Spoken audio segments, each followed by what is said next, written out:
Welcome to the 2021 NCDOT Women's History Month Roundtable. This year's theme, Let's Talk STEM. This talk today has been planned in an effort to highlight the present day achievements of women in STEM. And we are joined today by hosts and participants from across the state of North Carolina who have graciously accepted our invitation to carve out time just for you. I'll be your moderator, Miracle King. I am a communications specialist within NCDOT's Governor's Highway Safety Program. Your hosts today are two of our illustrious NCDOT Board of Transportation members, Valerie D. Jordan, who joined the board in March of 2017. She brings more than 20 years of experience in development, account services, and project management. And she currently works as owner and operator of Hunter J. Luke, a professional consulting firm. A native of Warren County and longtime resident of Raleigh, Jordan is a graduate of North Carolina Central University and earned a Master's of Business Administration from the Keller Graduate School of Management. Lisa Mathis joined the Board of Transportation in August 2019. Mathis, a Sanford small business owner, artist, and community leader, is a longtime advocate for jobs and growth. She brings more than 25 years of creative design, communication, and problem-solving skills. Mathis owns Art Studio, which focuses on spreading art and design education to our next generation of creative leaders. She has served on various boards of community and civic organizations and schools, and in 2018, she ran for the NC House of Representatives. She's a graduate of the College of William and Mary. Thank you, everyone, for joining us. Let's get started. Thank you for that introduction, Miracle, and thank you to our esteemed panelists. You know, representing various roles within NCDOT. Also, thank you for watching along. So for many of you who's joining from YouTube, Facebook, Instagram, or even within a classroom, this is our first in a series of roundtable discussions. So we hope we'll foster not only just talks around STEM career paths, but encourage you to consider the world of logistics, safety, and transportation here at North Carolina Department of Transportation, or anywhere where women can lead. Lisa? That's right. We hope today's talk will help to shatter the stigma of unseen gender barriers in STEM fields for the underrepresented by hearing from women from the viewpoint of industry experts, our women leaders within NCDOT. The women speaking today have journeyed various roads to get where they are within the department, and we want to celebrate that, albeit tough for most women, a road less traveled in STEM. So, ladies, if you could introduce yourselves, give your name, title, division, along with a brief description of what important role you play specifically as a woman, keeping roadways safe and expanding, and how they may have, how that may also have involved in the midst of this pandemic. We'll start off first with Debbie Leonard, on to Diane Wilson, then Dominique McCullough, Kelly Wells, Jeanette White, Leila Boulos, and then Wendy Taylor. Ladies. Well, first of all, thank you for the opportunity for this. My name is Dr. Debbie Leonard. I am currently a safety engineer in Division 4, which is in the eastern part of the state. My role is to provide a safe working environment for our employees, as well as the traveling public. Our employees respond to numerous crashes and incidents, even a weather event along the highway. And it's our responsibility to make sure that their travel is safe and they can continue through our state. The pandemic has really put a pause into what we're doing, because we not only have to follow our governor's guidelines, but also our agency guidelines. So to keep them safe, myself as well as my unit, our safety unit, had to find ways to connect with our employees so they don't feel isolated out in the field. It's like, well, we're out here working, where are you? So, and to respond, we almost had to put everybody in a separate vehicle So it's my responsibility to keep them safe. We have very good employees out in the field. They came from every type of background, and that is my job responsibilities. Thank you. Thank you. Great, thank you.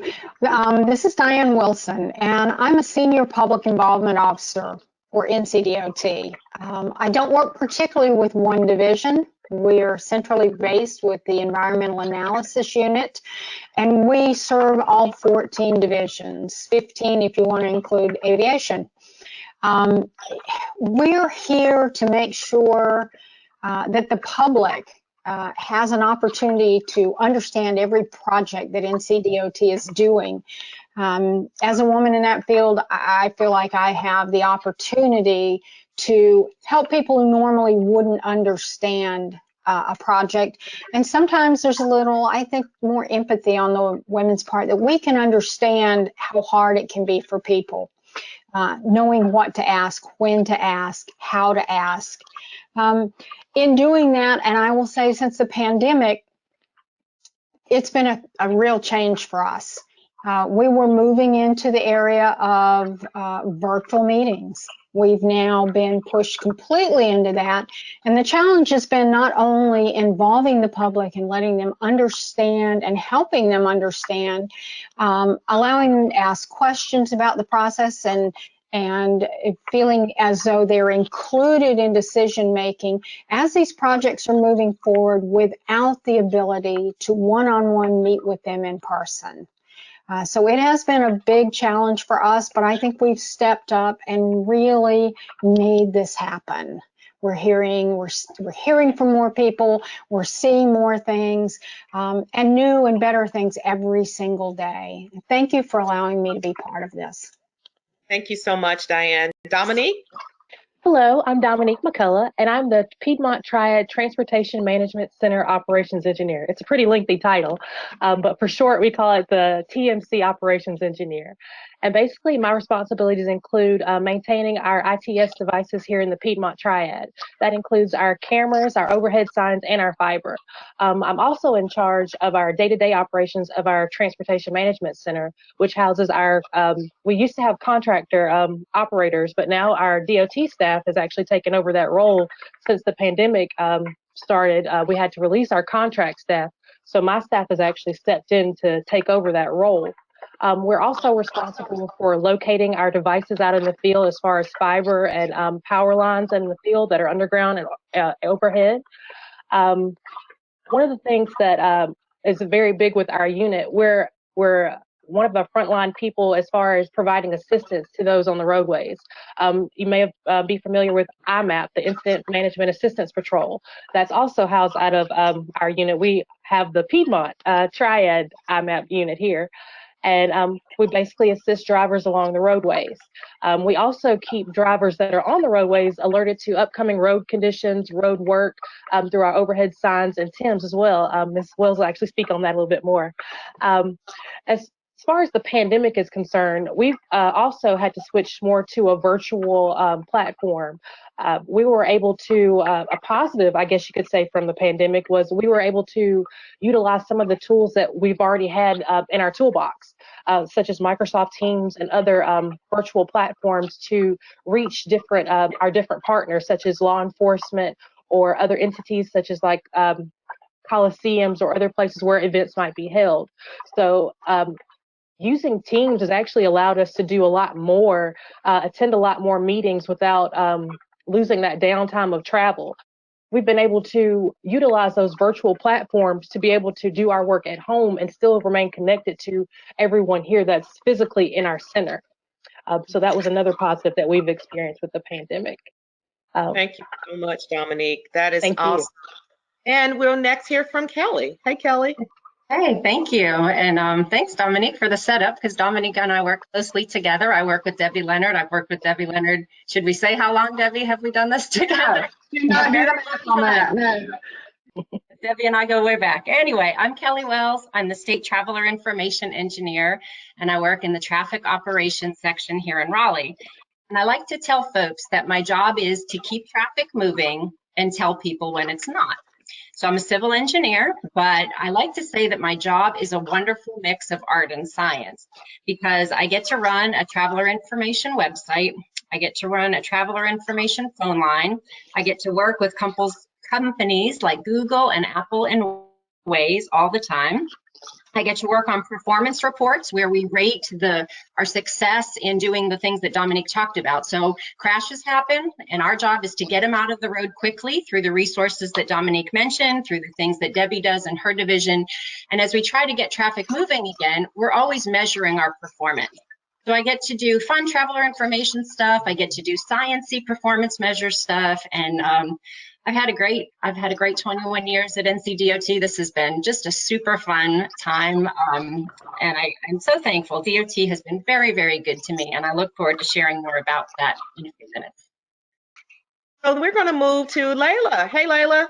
Hi, everybody. My name is Leila Boulos, and I think unlike many of you, I have just started my career, so I hope to share some of that, experience. But I'm the assistant resident engineer in Lexington, so part of Division 9. And with this pandemic, things haven't really slowed down. Construction kind of just keeps going. But it has been helpful for people to not be on the road, so it is a lot safer for those working out in the field. But things have just kind of continued on, and it's been hard to, stay safe in this time because a lot of operations require a lot of people. But it's been a good experience, and it is challenging, but I enjoy what I do there. So. Thank you, Leila. Is Ms. Taylor here? She's here. Hey, Ms. Taylor. Hi, my name's Wendy Taylor, and I am a district engineer in Division 10, and my office oversees Mecklenburg County, which is the city of Charlotte and the 6 surrounding towns, Pineville, Mathis, Mint Hill, Huntersville, Cornelius, and Davidson.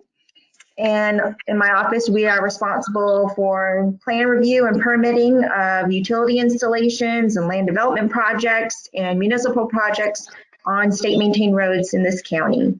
So our job is to make sure that what is being designed and what's being constructed meets NCDOT standards and specifications, and that ultimately it keeps the motoring public safe during and after construction. And so my role itself as a district engineer really is the same regardless of gender. I don't think being a woman changes my job duties. And as far as how it's evolved in the midst of a pandemic, really what the biggest change is attending a lot of these meetings that we have are done virtually. So in one respect, it's better because we don't have that time lost for travel. So we are all connected virtually, and it's been a great improvement, I feel. Thank you, Ms. Taylor. Thank you so much. These were wonderful answers. Okay, I'm going to throw another one at you. What, if any, hurdles did you have to overcome being a woman in this field? So we're going to follow the same order, and we'll start with you, Debbie. To answer that, my first job after graduating from NC State was a law enforcement officer for 10 years. So I was actually on patrol for the city of Wilson. 2 of those I handled a canine. So I was one of their canine handlers. And as we know, that is the most male-dominated world that you could ever be in, especially when I started in '82. I was, for quite some time, I was the only female officer on patrol. So that kind of laid the groundwork for me coming to NCDOT, another male-dominated field. And as Wendy commented, I don't look at my job title as me being a woman in that job title, because we certainly have to, and I think being a woman, you have to go the extra step to almost prove yourself that you got it by your credentials, not just the fact that you checked a box to fill. And I'm searching for a word that, okay, we need more women in this field, so she fits the category, so we're going to hire her. So, and I learned early on that being in a male-dominated world, you don't have to bring yourself back as a woman and go, please help me with this, and act like you're trying to let them guide you. But you certainly have just as much to learn from the male-dominated field as they have to learn from you. So I took the approach, and I didn't see it as a hurdle, but I knew I had to almost prove myself in the field that I had some of the same knowledge that they did. Maybe the fact that they knew that I'm still a sworn officer and at times I carry a gun, maybe that helped me. But on the other side, if they were talking about a piece of equipment, I have my commercial license. So I couldn't very well teach them the safety of driving a commercial vehicle without saying, yes, I've been there and done that. So I think that's what one of the hurdles that I had to do is go a step above and learn everything that they did to be able to relate to the male-dominated field. And I've enjoyed it. I mean, we have wonderful employees. They would help me any way they could. They all come from different backgrounds. You get to learn their families, and it's a family. It's a family in and of itself working for DOT, and I've enjoyed it. And working with Dominique and Kelly with the State Operations Center, that is a family in and of itself, even with the 2 and 3 o'clock a.m. phone calls. Yes. So thank you, Kelly and Dominique, for all those wake-up calls. No problem. Here to help. That was great. Can we move on to Diane? Yes, absolutely. I can relate, Debbie. Absolutely. I left North Carolina in 1978 and went into the Navy. And I was with the Seabees, which is a construction battalion. Being the only woman in the engineering field there was a little stressful, a little different. Wasn't as bad as after leaving the Navy after 12 years, and I went to Southern California as a highway department inspector. And that was, the stereotyping was the worst thing. I'm going to say gentlemen in the field who had been there for a long, long time did not want a woman out there. And they used excuses from, this isn't a good place for women. Women are more fragile. I just love that. We cry at the drop of a hat. Drop your hat. And, yeah. Okay. And that we couldn't take the stress. I heard them all. Early on, there really weren't any women out there when I first went out. And so those people that were out there really didn't want us there, and they wanted to make us go away. So the best way to make us go away was to discredit us. Well, I knew what I knew, and I had a very early childhood learning of how to recognize what you don't know, and don't be afraid to ask. Well, you know, that works in a lot of places, and I'll say DOT is a wonderful place for that. You can find somebody who knows and you can ask them.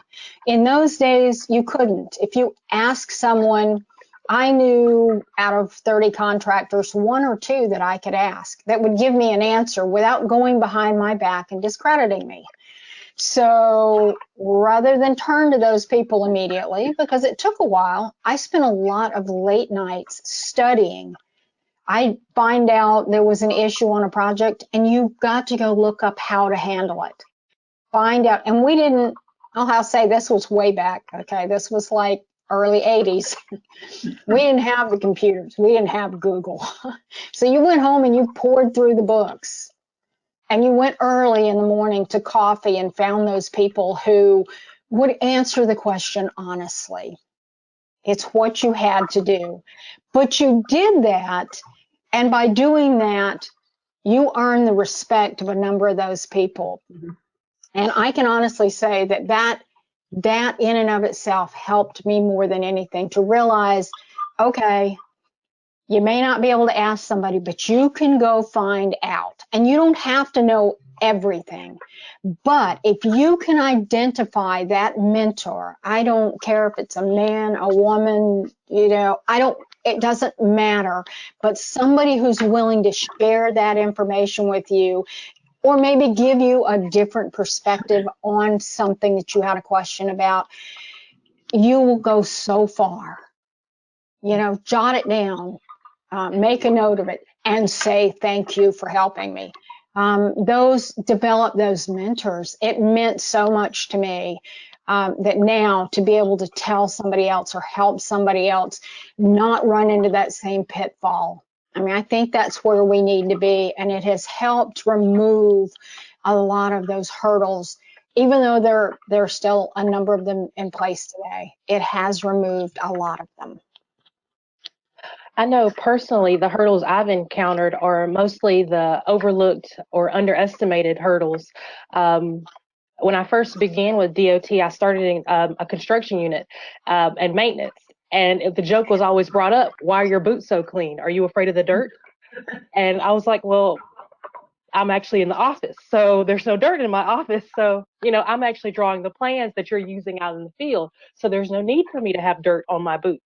But when I did go in the field, I made it a point to actually get in the skid steer, to move it around, to drive it. And that was kind of how I built my repertoire with the construction crews and the maintenance crews.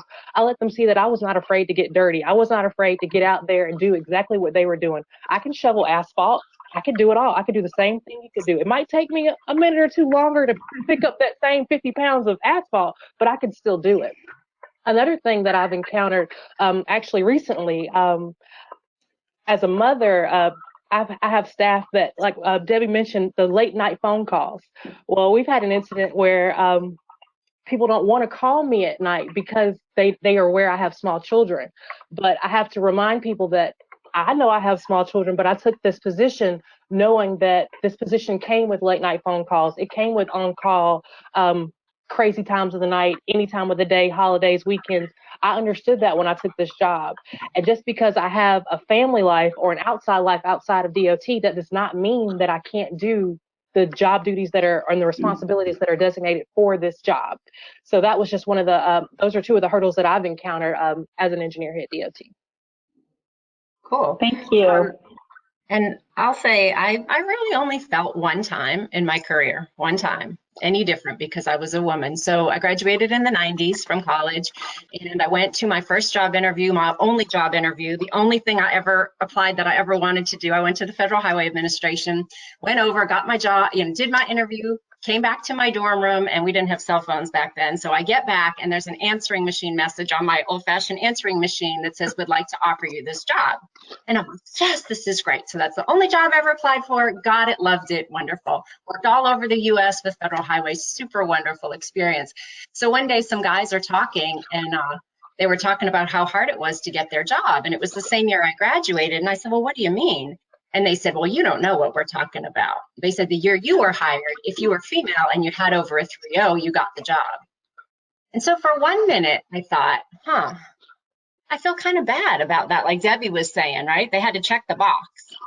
But like after 5 minutes, I thought, you know what? I'm here. I got a 3.0 at a good engineering school, and I'm doing a great job. So that was then. That was, 30 years ago, whatever. For the last 30 years, I've done my job the best I can. And I tell people a lot of times, I think it's a lot about your attitude. I can train anybody to do what I do. I really can. But if you have a good attitude, and I think I've just always been really open to things. Like Debbie was saying earlier, when I was first a construction inspector in Baltimore, I was really intimidated because I'm like, oh my goodness, these guys have been doing this for their whole career. I'm walking through the Baltimore Harbor Tunnel, looking at the tunnel going, what am I going to say to these guys? And one of the guys took me aside and he says, hey, he said, there's some stuff I'd like to get done here. Will you put these things in your report? And I said, sure. And he taught me what to look for, right? But if I went in there with this attitude, like, I know everything about this tunnel, he never would have done that. So I was able to do that. This is more of a young thing than a woman thing. But I was able to just say to people sometimes, try to have a teachable attitude and just say, hey, I'm new, hey, I'm young, how can I learn? And I think people are a lot less likely to kind of have this, confrontational spirit. So it's been great. I mean, I went to 40 states. I went to 9 foreign countries as a highway engineer. So I will tell you, there are great opportunities. It's a wonderful career. I wouldn't change a thing about the 29 years I've spent as a highway engineer.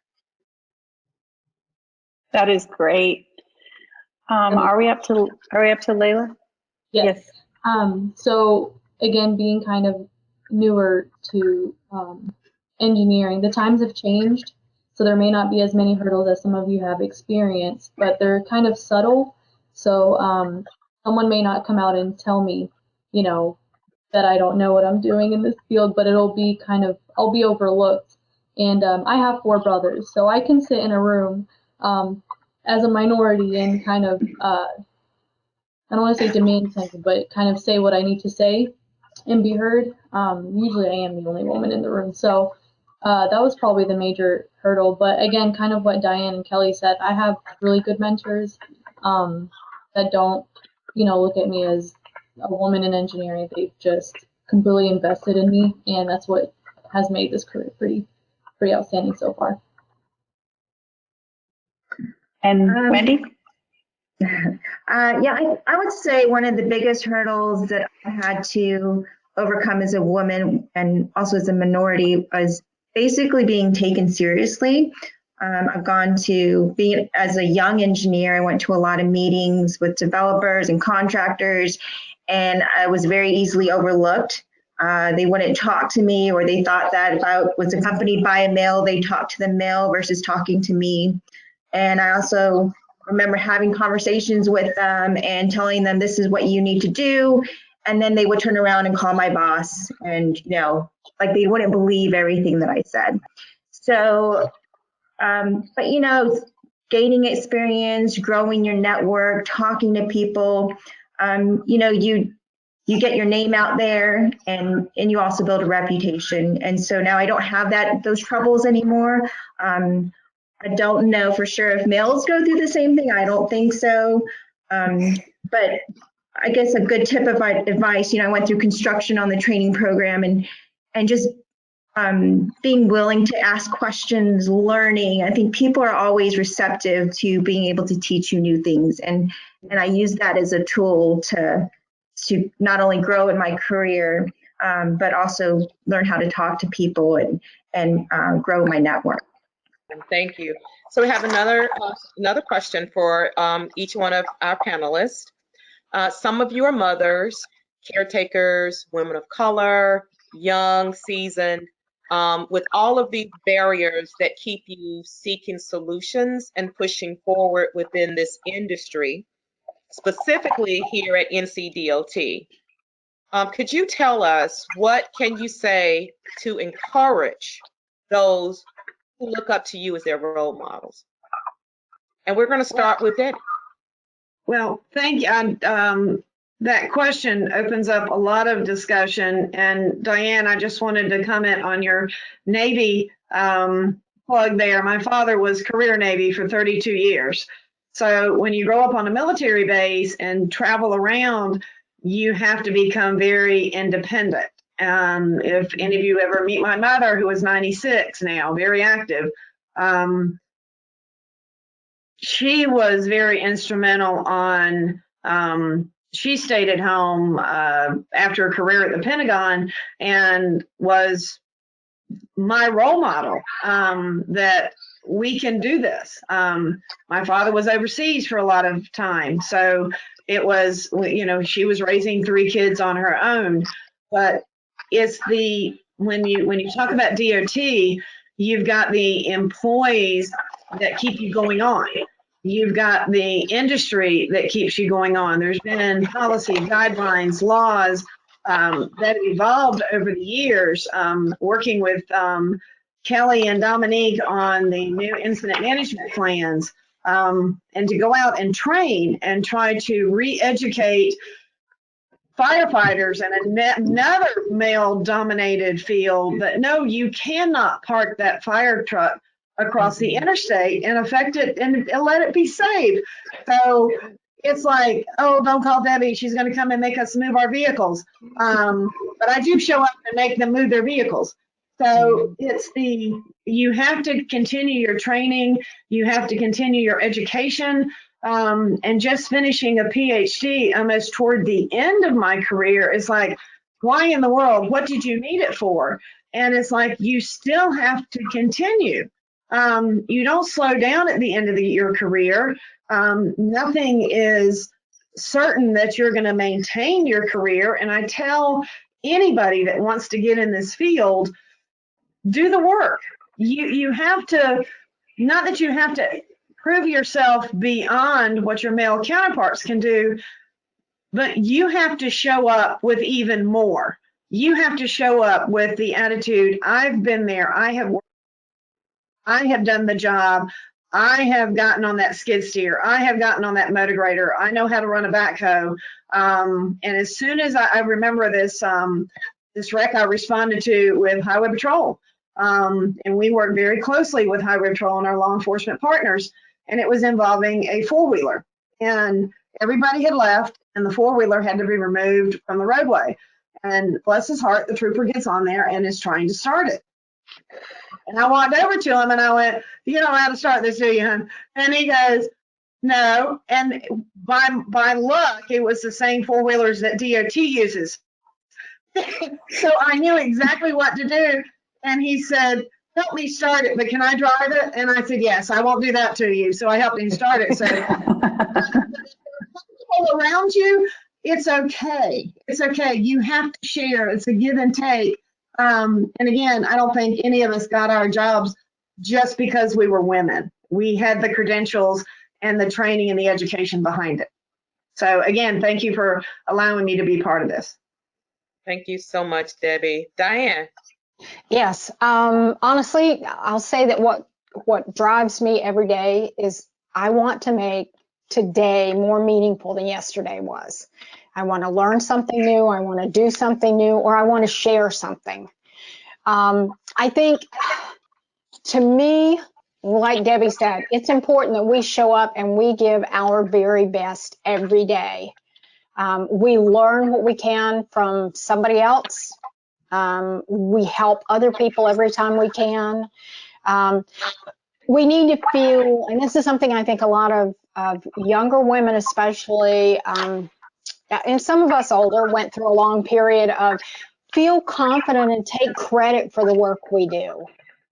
It's so important. It's important to recognize others for what they do as well, but we need to be willing to step up and say, yes, I did that. We need to be clear with ourselves and others about our goals going forward. And don't be afraid to step up and ask for what we deserve. We've worked hard for it just like everybody else. And if we don't ask for it, then, I mean, my rule is I can't say no if you don't ask. So I'm going to ask. So I think that for younger people coming in, or even, as I like the word seasoned people coming to the DOT team like I did, I came late to the game. They allow us the opportunity to advance not only our individual goals, but our group or team or unit, and even the overall organization, the DOT goals. And that will allow us as women the well-deserved leadership roles throughout the entire industry, not just DOT. Know what you know and give it your best. Wow, thanks so much, Diane. Dominique. What keeps me going is just remembering that I'm standing on the shoulders of somebody else, and I want to be able to be the shoulders that somebody else can stand upon. I know we have days where it just gets so overwhelming and just everything. You have home life, you have work life, and then you just have the whole being a woman in this industry of trying to keep, I guess, the two separate, home and work separate, and not let those emotions bleed into your work life and let people see you as weak, I guess you could say. So something that I do, other than just remembering all the sacrifices others have made before me, is I have lots of inspirational and motivational messages around my office. So whenever I need a moment to just kind of refocus, I just like pick one. I have every wall in here. I just pick one and just kind of go for it. Like one that like has really gotten me through the last, basically through this whole pandemic, is a line from See It Through by Edgar Albert Guest. The last part of that is, even hope may seem but futile when with troubles you're beset, but remember you're just facing what other men have met. You may fall, but fall still fighting. Don't give up, whatever you do. Eyes front, head high to the finish. See it through. So that just keeps me going. Just see it through. Don't stop. Don't quit. Quitting is not an option. Thank you. Wow, that's very powerful. Nice. Kelly? Okay, well, I'm going to go in a slightly different direction. I think if I was in your part of your career, Dominique, I would have been right there with you. But I'm older, right? So I've been here a long time, and I'm going to take a little different slant. For the last 10 years, for half of my career at DOT, I have been able to work part-time. And it's not something that's done commonly at DOT, but there was an opportunity 10 years ago. They wanted to try out some part-time scenarios. And so I have been able to work 30 hours a week. And I cannot tell you the blessing that it's been to me. So when you're young, you think, oh, I want my career and I want all this. But as you get older and your kids get older, it's hard. I'm not going to sugarcoat it. It is hard to manage a family. I used to be a unit head. I was in charge of a whole unit at DOT. And one day I said, I can't do both of these things well. And so I went part-time. So I have had a wonderful opportunity at DOT to step back a little bit. I'm not managing a group, but I get to be a part of it. I get to have ideas. So that's, I guess, the one thing I would say to encourage people is don't think just because you're a female engineer, this has to be your number one priority. I've had a wonderful career, and this is not my number one priority. I'm a mom first and a wife first, and being an engineer is third or fourth or fifth. And I still had a great career at DOT, even though I have other priorities. So DOT has been very, very good to me in that. And the other thing I like to tell young students and people thinking about engineering is I never knew what I really wanted to do until I took my first highway engineering class. And by the end of the class, I knew this was my heart. But I'll tell you the one thing I've realized is if I were you and I didn't know what to do, I would think about what homework I like to do first. Because what you pick first, when everything else is equal, and you pick that math book, or I love sociology, you pick that sociology book, that's probably where your heart is. And to say, oh, I want to be an engineer and I want to make lots of money, like that's not it. You'll never be happy in a career just because you're going to make lots of money. You have to find something that you love. And I always say it's a mix of art and science, what I do. So I get to use both sides of my brain. So, woman, just find that thing. Don't think you have to just exclude your family for your career, and find that thing that you really love, because I thoroughly enjoy coming to work each day at DOT. It's new, it's different. I've been in a traffic helicopter. I get to go to the women's prison in Raleigh. I've had the coolest experiences ever. And I can still be a mom and a wife too, so. Awesome. Leila? So again, being kind of younger, that has been a slight barrier, just the inexperience, I think, or the knowledge I have yet to learn.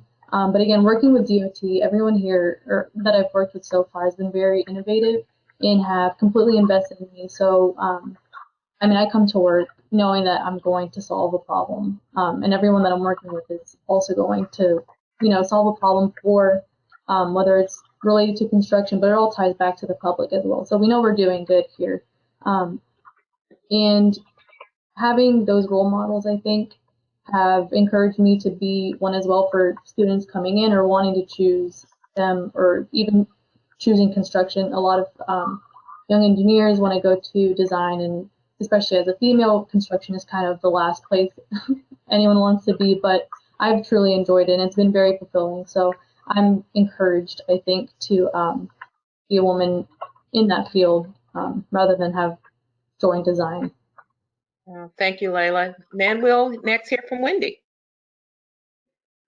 So really what pushes me forward is just being part of big projects and seeing things grow, and being a teacher and a role model to others.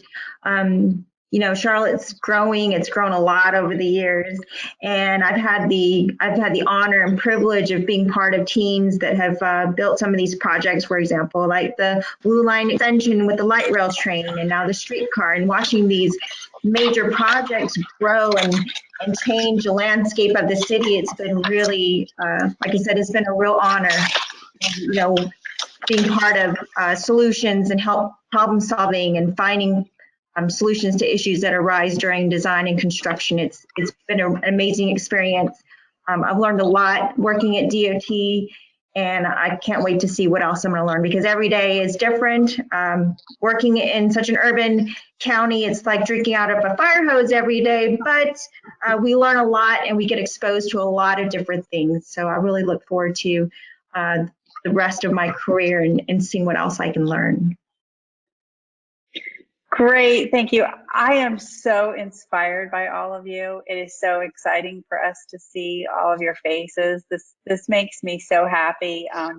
You have to know that. So Thank you for what you have brought to the table today, and for the other young women that you're inspiring behind us. Before we go, I'd like to leave you with we're going to leave you with a few quotes from some other powerful women in STEM to inspire you on your journey forward. The first one is, let us choose for ourselves our path in life, and let us try to strew that path with flowers. And that was by Emily du Châtelet. She's a mathematician, a physicist, and an author. I actually have a quote from Mae Jemison. She was the first African-American woman astronaut in space. So she said, don't let anyone rob you of your imagination, your creativity, or your curiosity. It's your place in the world. It's your life. Go on and do all you can with it and make it the life you want to live. Thank you, ladies, so much.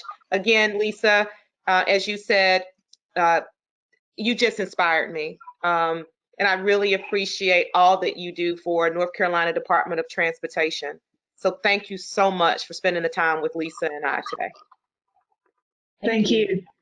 Thank you. All right, everyone. That will do it for this edition of our program. We would like to thank our distinguished guests for participating today, and we look forward to them helping us build a stronger and more resilient transportation system. If you are watching this and you'd like more information about what we do here at NCDOT, join us online at ncdot.gov.